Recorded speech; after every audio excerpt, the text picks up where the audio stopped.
hijab itu adalah kekuatan pikiran. Bagaimana pikiran cukup mikir, ngebentuk, bayangin orangnya, waduh sakit, nggak perlu pakai media boneka. Itu mah kalau pakai media itu baru level pakai. Nggak perlu pakai media, cukup berpikir dibayangkan. Itu kekuatan hijab satu, kekuatan pikiran. Nah, itu global, itu getaran, lagi-lagi seperti itu. Nah, apa yang kita makan, apa yang kita dengar, informasi yang masuk di dalam diri kita, semuanya disimpan di sel-sel tubuh, disimpan di DNA. Nah, inilah yang nanti yang akan menghambat ketika nutrisi informasi yang masuk ke dalam diri kita yang bersifat negatif. Nah, inilah yang menghambat getaran-getaran zikir, getaran-getaran doa kita tidak mampu dengan kuat, karena dihambat oleh partikel-partikel tubuh yang asupannya kurang sehat, baik informasi, terus juga makanan terlalu berlebihan, dan cara berpikir kita yang salah. Ini ternyata doa-doa tidak terwujud itu karena ada hijab yang disebut tadi, baik hijab dari makanan yang berlebihan, atau ketika makan jasus nggak pernah ngomong bismillah, atau maaf ininya ngebonnya di kuburan. Nah, ini dari pertangannya bercocok di kuburan, kebetulan ada yang dikubur, yang dikuburnya di dalamnya jasadnya para begal, misalkan nutrisi makanannya dari tubuh mereka itu kan darah. Jadi buah-buahan dimakanlah sama kita tanpa bismillah, akhirnya pikirannya terus. Karena ini makhluk hidup, maaf, ini adalah roh-roh makhluk hidup. Ya, maaf, ini makhluk hidup semuanya. Ketika dimakan, itu akan timbul bisikan-bisikan di dalam diri kita. Itulah yang disebut roh nabati dan roh hayawan. Makanya kenapa ada orang yang ada para kiai, udah kamu puasa jangan makan bernyawa. Kenapa? Supaya partikel tubuh kamu bagus. Karena ketika makanan bernyawa, daging itu lama diurai oleh air di dalam tubuh kita. Daging itu mengendap beberapa jam, nggak pernah terurai dan dicerna dengan baik, sehingga itu mempengaruhi emosi pikiran kita. Kamu mau puasa putih aja katanya. Jangan makan makanan yang berasa manis, asam, pahit, kecut dan lain sebagainya. Cukup air putih dan nasi. Kenapa? Itu hakikatnya untuk menghilangkan ilusi pikiran. Karena pikiran itu lahir dari perasaan. Perasaan itu lahir dari hormon. Hormon itu muncul dari nutrisi makanan yang bersifat rasa manis, asam, pahit, asin. Makanya kalau enggak makan asam, pahit, asin, tidak berasa, cukup air dan nasi, hormonnya normal, perasaannya adem, pikirannya tenang, sehingga tidak ada ilusi pikiran. Makanya orang yang biasa ngerti, dia pandai membaca watak orang, pandai membaca hati orang, karena pikirannya normal, rasanya keluar, bisa membaca orang.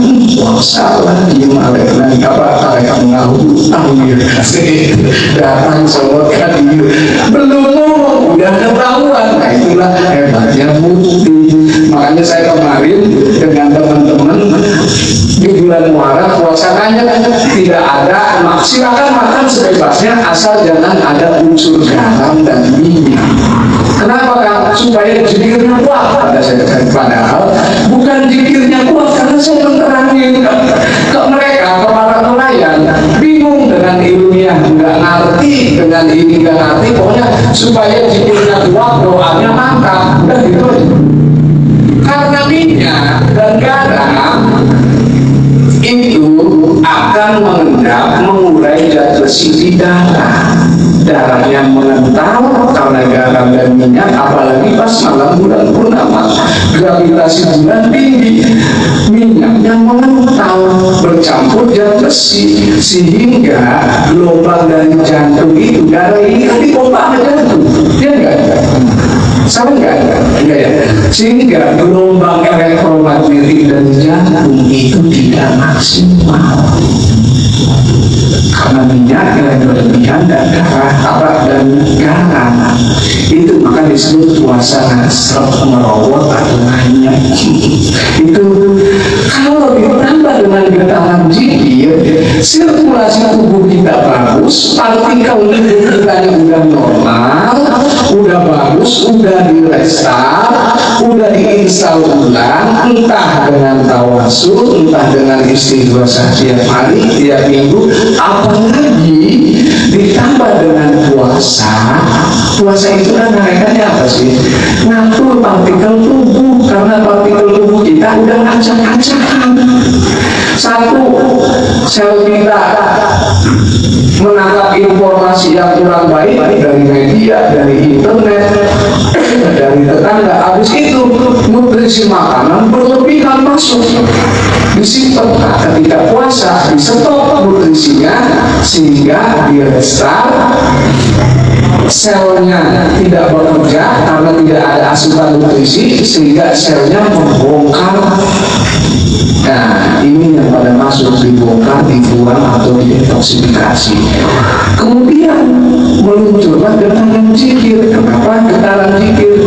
Zikir itu ada getarannya.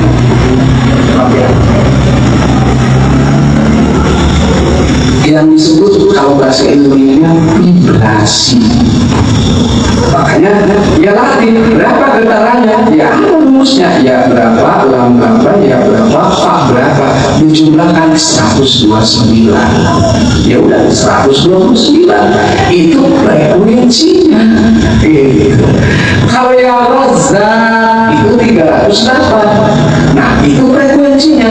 Contoh begini, kalau sonora FM frekuensinya 9 radio, gelombang radio ya 19,6 gitu, jangan lebih, jangan kurang. Kalau lebih nggak resek gitu, atau malah LRI kalau lebih. Kalau kurang itu nggak nyampe, maka perlu ada bilangan-bilangan zikir karena itu menyangkut getaran dan frekuensi gitu.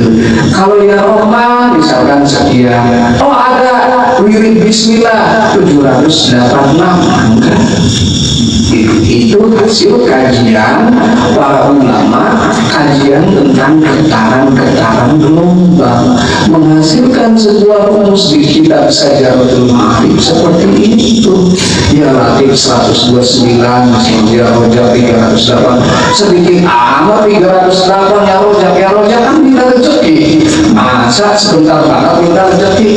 Ya udah tinggal dikalikan 308 dikali 308 94.864 ya, per hari enggak gitu. Kalau pengen utangnya pada lunas gitu kan, begitu. Kalau yang latih untuk kelembutan hati, hati lembut, tenang, menghadapi masalah, tidak kalutan, tidak reaktif, bisa membaca peta. Oh, ini kalau melangkah seperti ini, kalau saya memutuskan ini, chaosnya sebelah sini, itu kekuatannya hati. Ada modalnya enggak? Itu nanti, gitu kan? Nanti itu kita urai. Tapi itulah yang disebut getaran. Maka kata Al-Quran, walillahi asmaul husna fad'uhu. Aku ini memiliki asmaul husna, kata Allah. Kata Allah, fad'uhu, sebut kalau kamu lagi punya hajat. Kalau pengen digemari, karismanya kuat, ya udah Ar-Rahman Ar-Rahim atau Al-Malik gitu kan. Tinggal minyak berapa, lalu berapa, itu ada rumusnya. Kali berapa. Demikian pun sholat yang tadi kita bacakan, itu pun ada getarannya, itu pun ada gelombang dan frekuensinya. Makanya saya keliling, maaf ya, dari Jakarta, jamaah pengusaha semua sampai ke daerah Majalengka, ke Cirebon, santri semua. Saya banyak menerangin konsep ini secara ilmiah semata-mata supaya kita percaya dengan doa-doa yang kita ucapkan. Kenapa harus diulang-ulang? Nah, sekarang kalau tidak percaya, saya ingin ngasih challenge, ngasih tantangan. Kalau nggak percaya bahwa ada gelombang, ada getaran di ucapan kita, baik dari Asmaul Husna maupun dari ucapan, silakan tes. Setiap hari selama sebulan aja ngomong, saya jelek, saya blow on, saya miskin, saya jelek, saya blow on, saya miskin. 10 kali sambil ngaca lihat wajahnya selama 1 bulan ngomong begitu. Silakan. Kalau nggak percaya enggak, silakan. Nanti setelah sebulan keluar rumah, apa yang terjadi? Saya tanggung jawab. Saya tanggung jawab. Itulah yang disebut ketika kita mengucap apapun yang kau ucapkan itu adalah doa. Silakan kalau nggak percaya. Jangan goreng deh. Jangan jadi goreng, jangan jadi miskin. Gitu. Maka itulah yang disebut kalau dalam bahasa ilmu psikologi Islamnya al-khutbu al-jalbiyah atau the law of attraction. Apa yang kita ucapkan, apa yang kita pikirkan itu akan menarik energi sesuai dengan yang kita ucapkan. Allah inna amdudun, Allah akan mewujudkan apa yang kita ucapkan dan apa yang kita pikirkan. Itu kalau nggak percaya enggak. Nah, saya ngetes ke beberapa perusahaan, orang-orang eksekutif, setiap hari ngomong, saya bisa menangani masalah, saya penuh bahagia, saya orang hebat, saya bisa, dan saya penuh kasih sayang. Terus ngomong gitu setiap bangun tidur atau sebelum tidur. Kenapa setiap bangun tidur atau sebelum tidur? Nah, ini ngomong gelombang lagi jadinya, ngomong getaran lagi.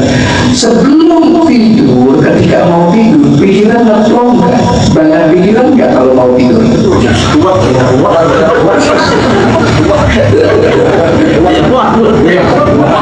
Biasanya antara kita pengen tidur pas ngantuk dengan terjaga, pikiran itu rendah sebetulnya, apalagi malam hari.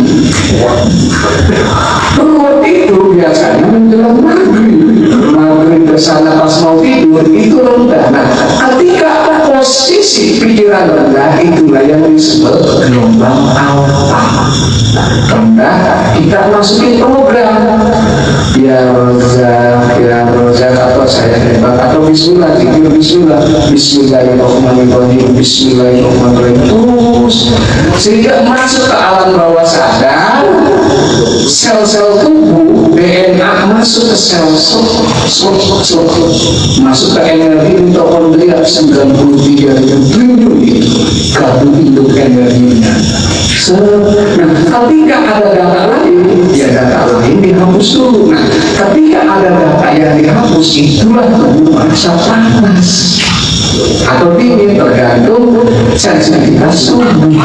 Jangan dulu ngomong makhluk dulu, jangan ngomong jin dulu, jangan.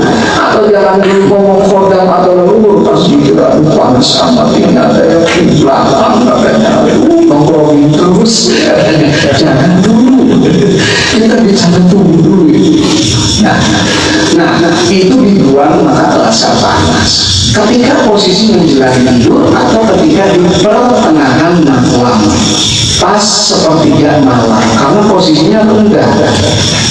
Pikiran-pikiran, energi pikiran manusia ketika malam, energi pusing, energi stres, ditagih buang emok, ditagih buang kolek, kolektor, anak belum iuran, itu kan mikirnya siang.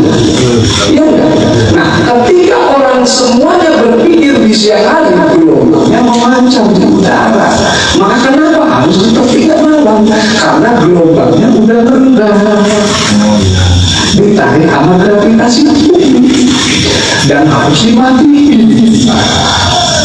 Katanya kan, wanajul apa bersama iwatori demi malam apa walai apa atori wanajul sahih katanya kan, demi bintang yang menembus di malam hari. Gitu kan, nah harus gelap. Kenapa gelap? Nanti ini panjang lagi ya. Ini teorinya teori radiasi bintang soalnya.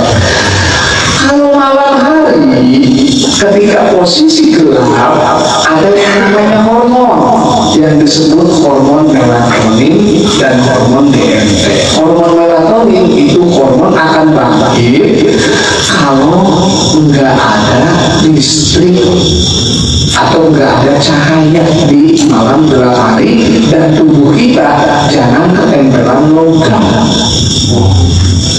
Hormon itu akan aktif.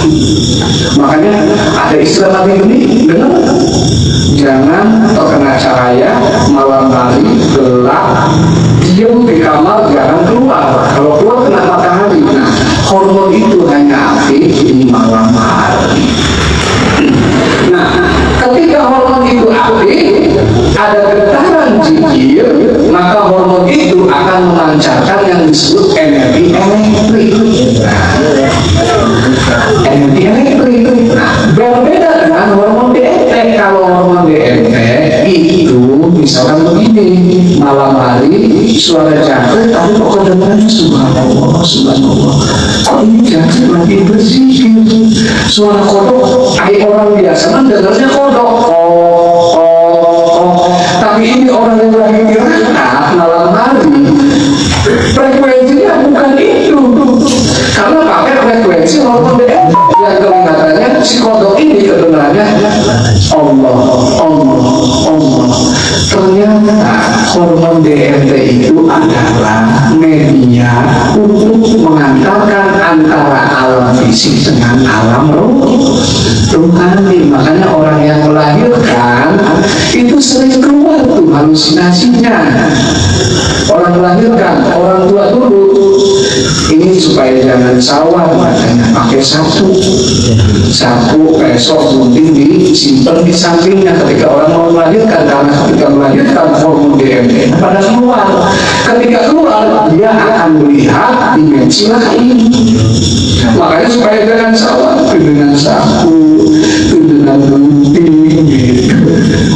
Itu biasanya terjadi pada orang yang melahirkan. Kita pun bisa menembus alam itu ketika hormon itu bangkit yang disebut hormon DMT, tapi itu bisa bangkit ketika disentuh energi kegelapan, yaitu malam hari. Makanya Nabi menganjurkan yang malam hari. Kalau berzikir siang ada urusan dengan duit, supaya bisa bayar utang, urusan doa itu harus malam. Listrik mati. Ketika tidur pun kata Nabi matiin, supaya sehat tubuhnya, sel-sel tubuhnya sehat. Apalagi kita berzikir itu. Nah itu makanya orang mati diam di kamar, maksudnya itu supaya hormon itunya bangkit menembus dimensi lain. Makanya saya kemarin mengajukan udah mati ini jangan lebih dari 5 hari lah, di bawah 3 hari. Karena kalau udah 5 hari ya beda dimensi penglihatannya. Itu bisa ada yang sehari, ada yang 3 hari. Udah yang penting partikel tubuh bagus. Memori-memori yang tersimpan di sel tubuh diinstal ulang. Nah, cara menginstalnya seperti itu. Ada yang lewat zikir, ada yang lewat puasa, ada yang lewat sallallahu alaihi Muhammad atau sholawat. Mana itu? Terserah masing-masing mana. Saya kan senangnya puasa. Mana? Oh, saya kan digabungkan. Makanya ini pas kajilah dalam surat Al-Baqarah berdoa maka akan aku kabulkan. Itu ayat lagi bicara untuk orang yang lagi puasa, bukan orang yang nggak puasa. Makanya orang yang puasa, orang yang lagi tirakat itu bisa mengubah nasib. Orang yang sering berzikir, yang bersolawat bertahun Rasul, itu bisa mengubah nasib. Kenapa kan bisa mengubah nasib? Orang yang dirangkap bisa mengubah nasibnya, bisa berubah. Orang yang sering berpuasa nasibnya berubah. Orang yang berzikir nasibnya bisa berubah. Karena data-data kita ini di DNA ini sedang contoh begini. Saya banyak makan, informasi masuk, informasinya negatif, terus masuk ke sel tubuh, dimulai sama DNA, banyak data dan informasi masuk ke dalam sel tubuh sehingga membentuk data. Lama adrokailiyin kitabun markum. Tahukah engkau data-data yang tersimpan di tubuhmu? Kitabun markum. Nah, tafsir Quran bingung kitabun markum ini apa? Saya buka di tafsir ini nggak ada artinya. Saya buka di terjemahan Departemen Agama nggak ada artinya. Ternyata analisa subjektif saya, baru analisa subjektif kita markum dalam surat dalam Al-Quran itu adalah data-data peristiwa kejadian yang akan datang, tapi tersimpan di DNA, tersimpan di tubuh. 1 minggu yang akan datang, saya mau silakan, saya akan ketabrak motor karena datanya ada di tubuh saya. Karena saya orang melakukan ini, makan ini, pikiran saya begini, cara pola perilaku saya begini, sehingga sebulan yang akan datang, 2 bulan yang akan datang, data yang bakal terjadi itu udah terjadi, udah disimpan di tubuh kita. Kebetulan ini kan data, belum kejadian. Kita nggak banyak puasa Senin Kemis, puasa weton, malamnya di tempat ini berzikir, berdoa sampai nangis, sampai meneteskan air mata, kemudian memuji Kanjeng Nabi. Data-data itu diriset sehingga yang harusnya 1 bulan ke depan saya ketabrak motor, gitu. Karena datanya udah dihapus, nggak jadi, diganti jadi ketabrak ayam jago. Itulah yang disebut negosiasi takdir, gitu kan. Doa itu kata Sayyidina Ali, kekuatannya lebih besar dari takdir-takdir yang telah ditentukan. Dan doa bisa berubah nasib.